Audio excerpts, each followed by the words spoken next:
Good afternoon, everyone. My name is Mitch Fontenot. I am Instruction and Outreach Librarian over at LSU Libraries.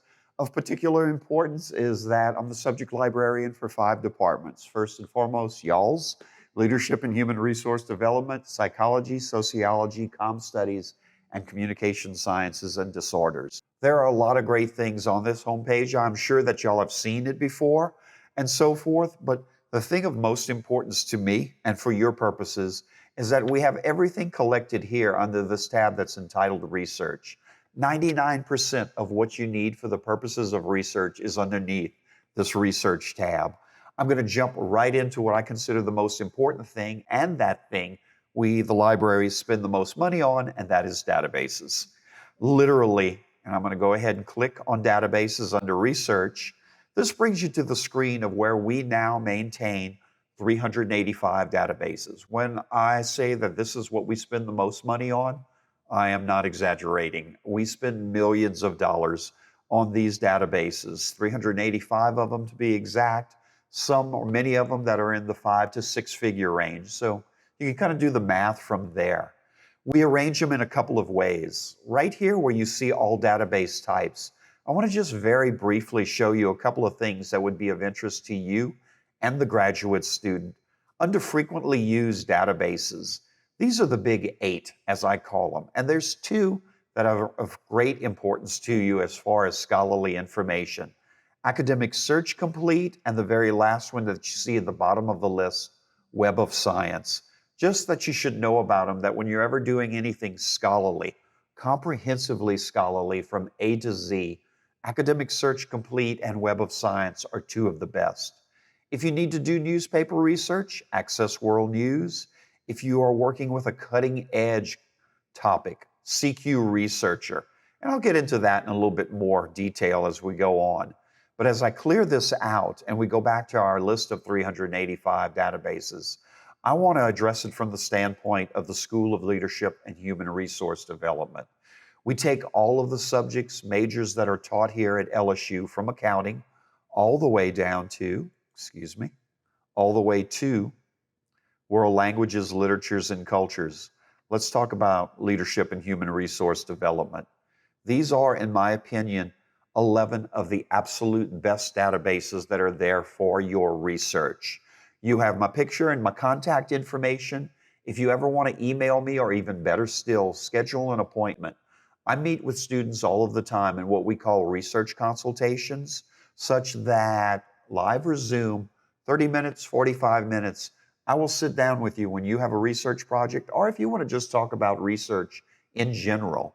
I will sit down with you, proceed from there, and show you many things that you need to know for the purpose of LHRD research. But these, in my opinion, and you can see in this list of 11, we have quite a few great ones. These 4 that I'm going to illustrate to you in one seamless search, to me, are the most important and probably one of the best ways that you can go about your research. These 4, Educational Administration Abstracts, Human Resources Abstracts, the Professional Development Collection, and Public Administration Abstracts. There are other great databases on there.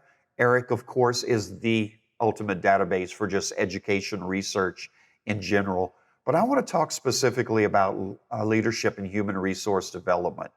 If I click on any of those 4 I just mentioned, educational administration, human resources, professional development, or public administration, if I click on any one of the 4, you will get this screen. They are EBSCO databases. And how I describe EBSCO to people, many times to undergraduates and some graduate and faculty, EBSCO is to databases what the Apple icon is to cell phone technology.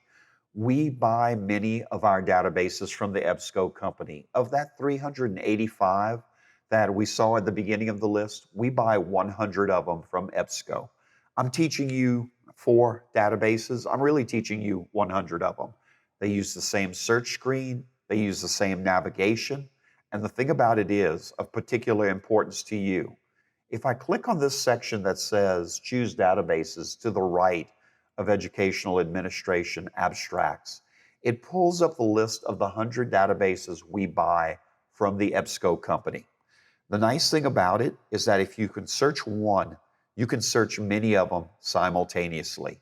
I can check off human resources abstracts. I can also check off the professional development collection. I can also add in the public administration abstracts. All those 4 databases are going to now be searched simultaneously in an almost seamless search using the same subject terms, using the same subject headings. This to me is one of the more sophisticated ways of going about research at the graduate and faculty level. I've checked all 4 of them off. I click on OK. My screen remains the same, and now I'm searching all 4 of those databases simultaneously. I worked up an example search. I'm working on employee burnout. So if I type in employee, the word and the word burnout. With these databases, they are very particular in a sense. They use the Boolean operators or the search connectors so that you can avoid phrase searching. You can avoid everyday searching. You can avoid common terms of art and things of that nature and start to really think, how would a scholar write about the articles in these databases? I'm doing a very simple search, employee and burnout. If I click on the search, I get about 605 results. We can refine those results. And if you take a look over on the left-hand side of the screen, we have mostly scholarly articles, but we also in these databases have some videos. We have some magazines. We have some newspapers. But if I go over to the left, you may want to follow my cursor where it says refine results. I can limit to just scholarly or what they consider the peer-reviewed journals. We're down to 481. Maybe I don't want to go back to 1978. Maybe I want to just make my research going back 20 years. This is just a hypothetical. But I really think the thing that I like the best, if you take a look at the left under refine results, and we check, and I click on the subject heading right here. EBSCO is a very smart company. They hire lots of librarians to work for their company. They actually even poach great librarians from academia to come and work for them at 2 to 3 times the amount. Librarians design the subject headings. Librarians design the abstracts and so forth. They have a section over here for many of their databases entitled subject or subject headings or subject thesaurus. They take the articles that you find in your search and they give you the subject headings that were used in the description of those articles. What does that do for you? You see the numbers start to get a lot more manageable. It helps you zero in on the articles that are most relevant to your research. Maybe you want to talk specifically about psychological burnout. Maybe you want questionnaires on a research project on employee burnout. This refine results over on the left-hand side of the screen helps you narrow down your search a little bit better. Other things that can help the graduate student and the faculty member also. You take a look at this section that says sign in, where my cursor is up towards the top. I would love to get every graduate student on their first week of classes to create a MyEBSCO account. You can create a MyEBSCO account. You can save every search that you can imagine for years.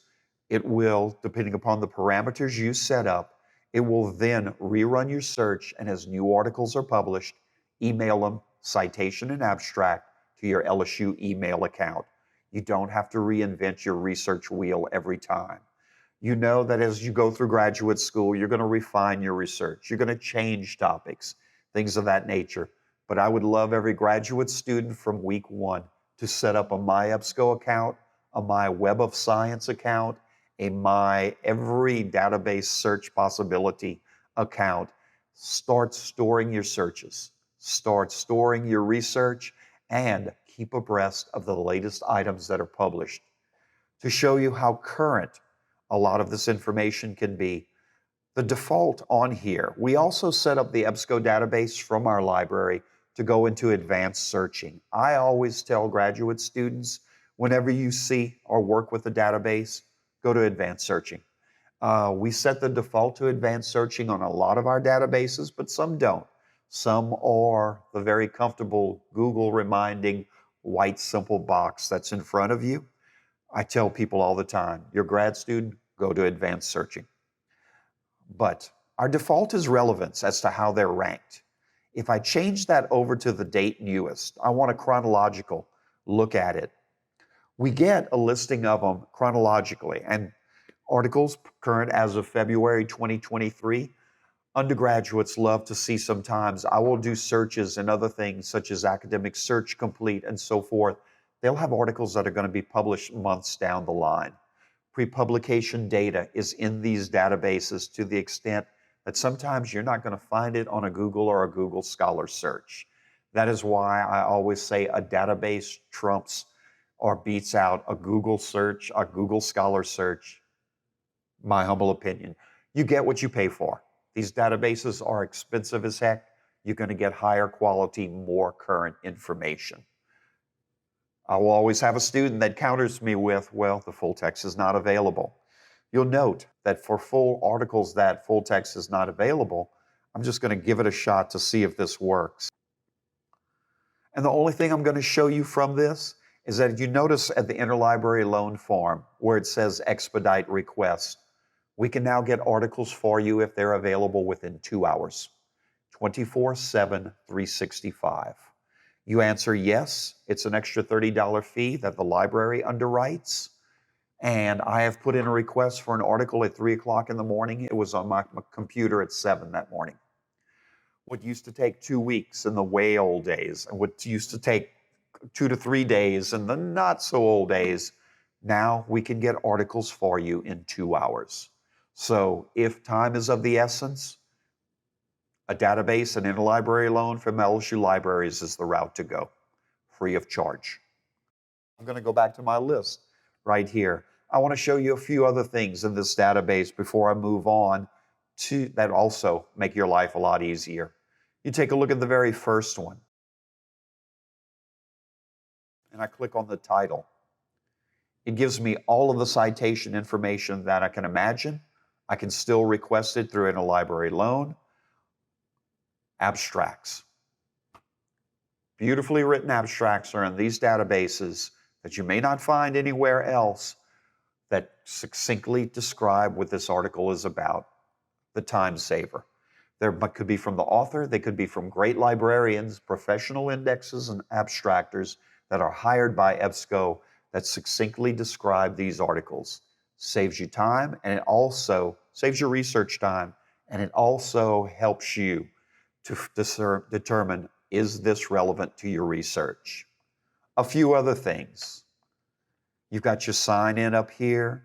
You've also got Ask a Librarian. You can submit questions to librarians at EBSCO about your research.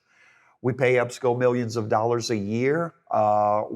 We have help from them where they will help you design searches. They will help you to set up your research account.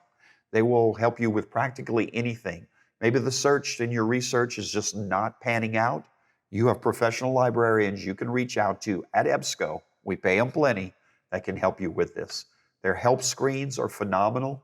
You can call EBSCO, the 1-800 number, when you're setting up your EBSCO account, and they will walk you through the process. Other things that help out immeasurably under the Tools section. You can store as many articles as you want in OneDrive folder. Of course, print, email, save, and so forth. Citation. Y'all may know about this already. I'm assuming that many of you use APA, although you may use Chicago Turabian, you may use Harvard. The citation in ready-made format for the purposes of your bibliography.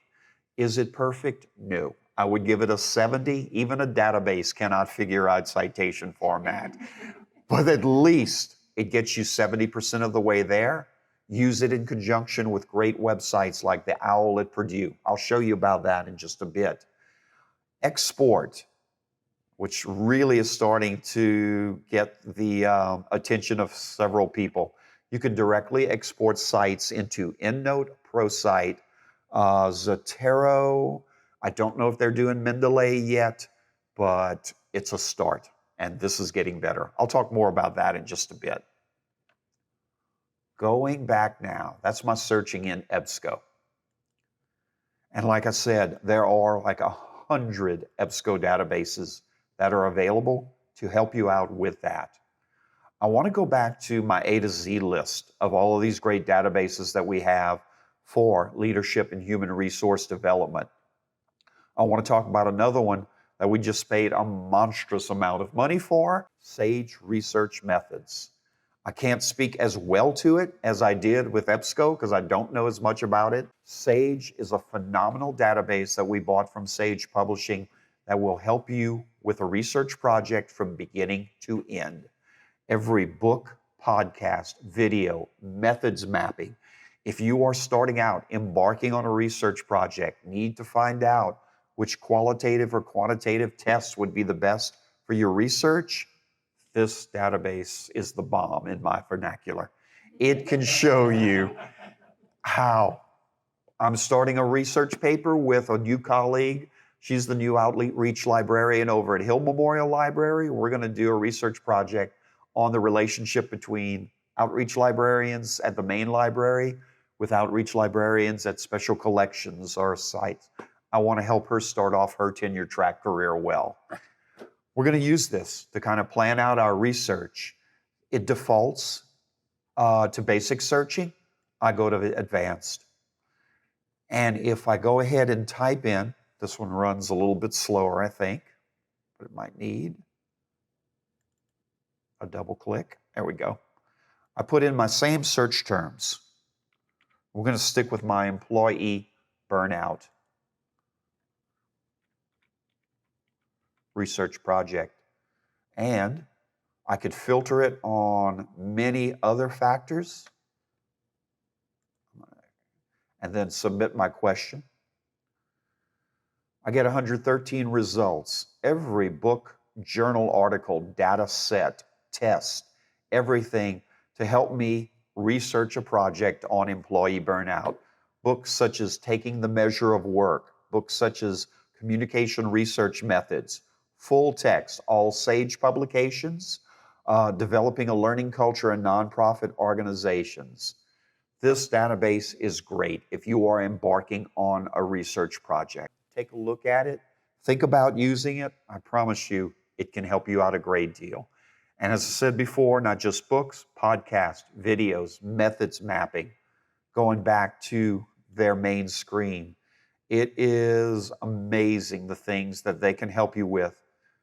I want to learn about anything. I want to explore research methods tools, methods mapping, project planning, which statistics test should I use, reading list.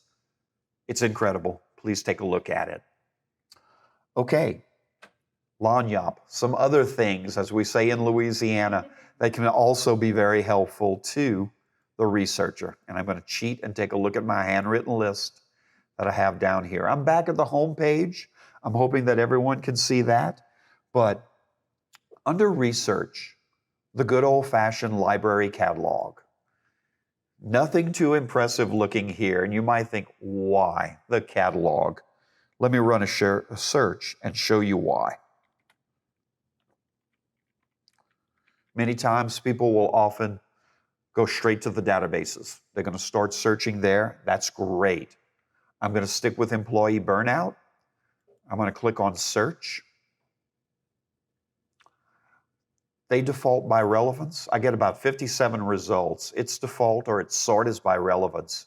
But if I change that to publication date, I want to see the most current. Tens of thousands of electronic books, full cover text, page to page, front to back.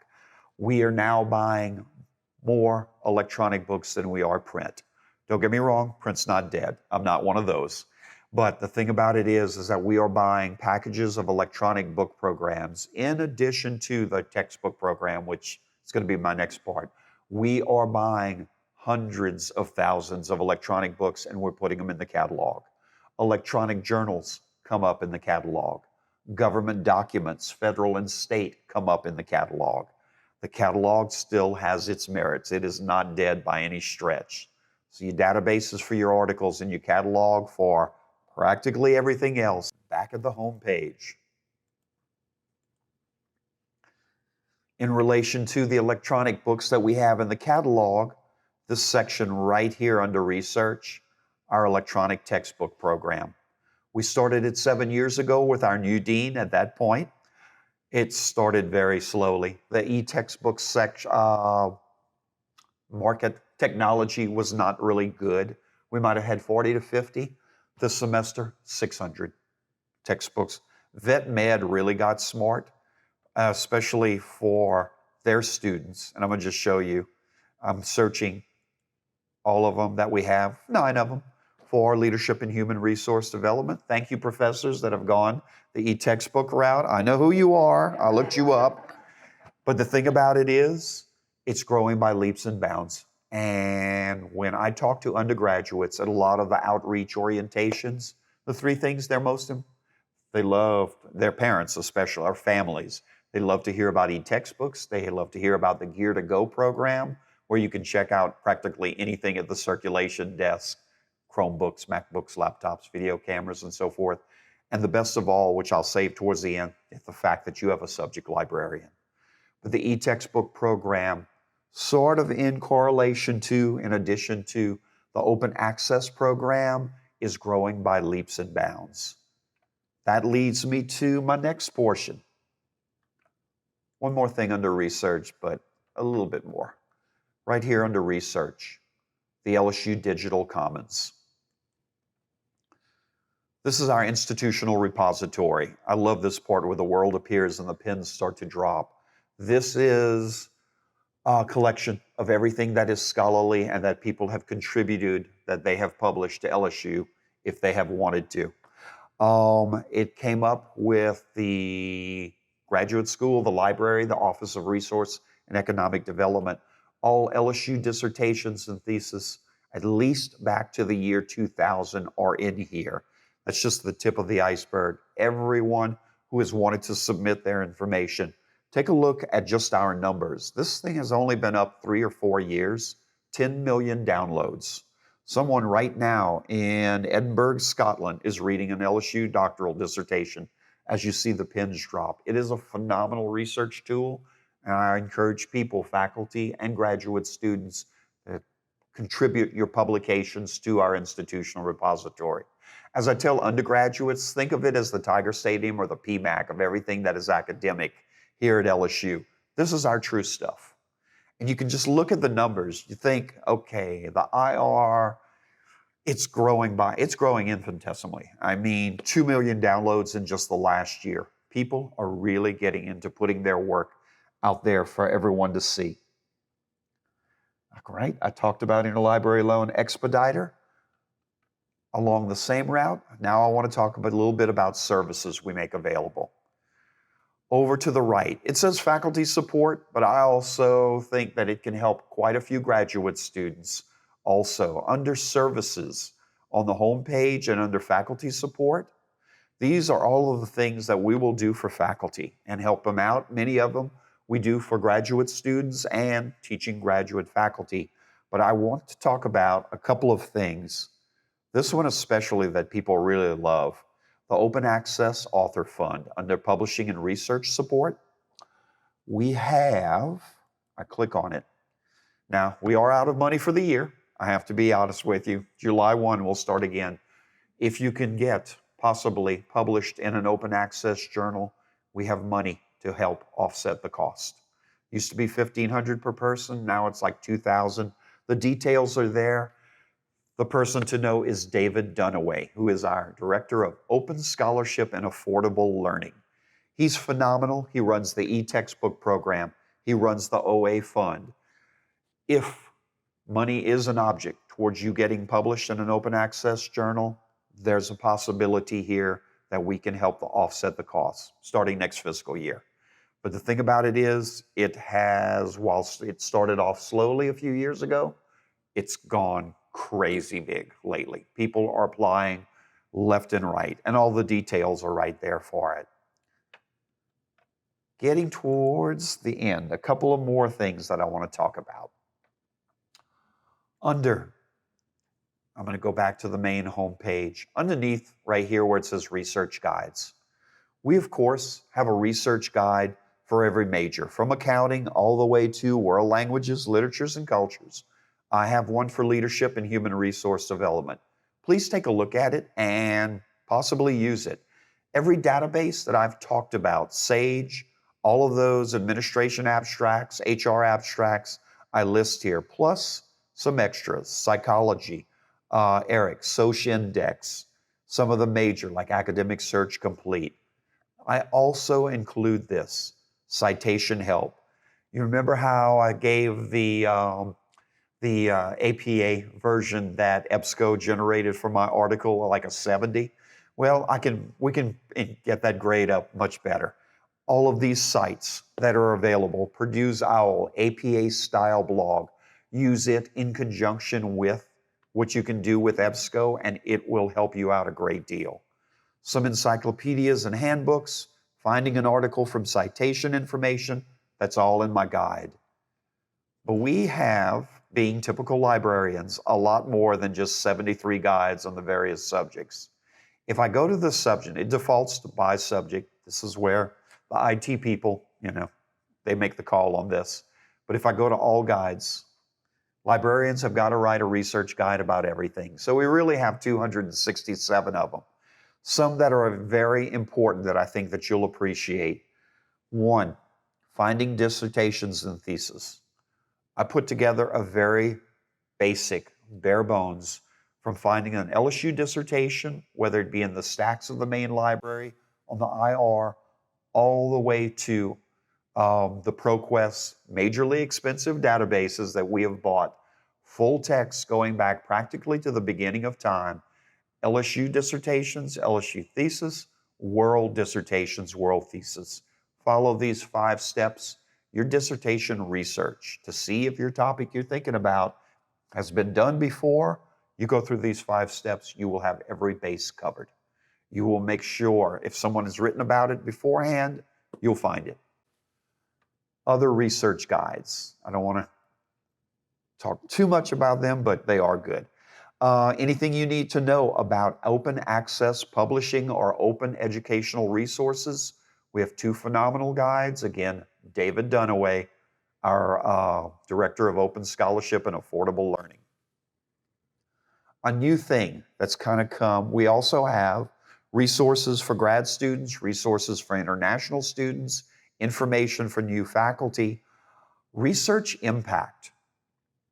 My predecessor, who some of you probably know very well, Andrea Hebert, who I've worked alongside for years. She is the librarian. She is now the research impact librarian. She's still the librarian for education.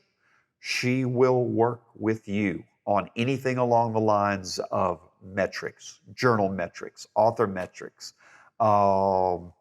She is part of a new group within the main library that's called Scholarly Publications and Analytics.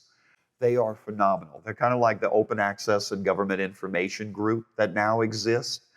They will help you with anything dealing with research impact, metrics, stuff I don't know about, but I can honestly connect you with the person that does. She can help you with any of that. She encourages people, once you get published, get that ORCID account. Start connecting your ORCID account to your Web of Science and your other database accounts and have it automatically populate your ORCID profile. Makes your life a lot easier. It sounds like a lot. It sounds overwhelming. It is so well worth it. I set up my ORCID, grabbed all 13 of my articles and my few book chapters, pulled them in, beautifully done. So once you get published, get an ORCID account also. And then I'm going to save the best for last. I think I've covered everything, but the best for the very last. Subject specialist, people. Everyone's got a subject librarian. Every curriculum, discipline, course, even if you're an undergraduate who's not yet declared, you have 2 subject librarians that are out there to help you because you need the extra help until you pick. But everything, if your research goes into something else, especially education with Andrea, psychosociology, that would also be me. But there is a librarian, literally, and We're in the weirdest situation right now in the research and instruction department, something I've never seen in almost 40 years as a librarian. We're fully staffed. We have every position filled. Everyone is holding their breath right now. I have never seen a library that's been fully staffed in 40 years of librarianship. It doesn't exist. But our research and instruction service department is fully staffed right now. You name it, English, history, women and gender studies. If your research goes into, like I said, education, women and gender studies, there's a lot. Elizabeth Allen is our new, fresh out of library school, English, history, poli-sci, and women and gender studies. There is a librarian. Narcissa Haskins, African-American studies. Nicolette Davis, she is social work, kinesiology, and health science. There's a librarian for everyone. Sometimes there's two. But the thing about it is that we are there to help out over however many years it is.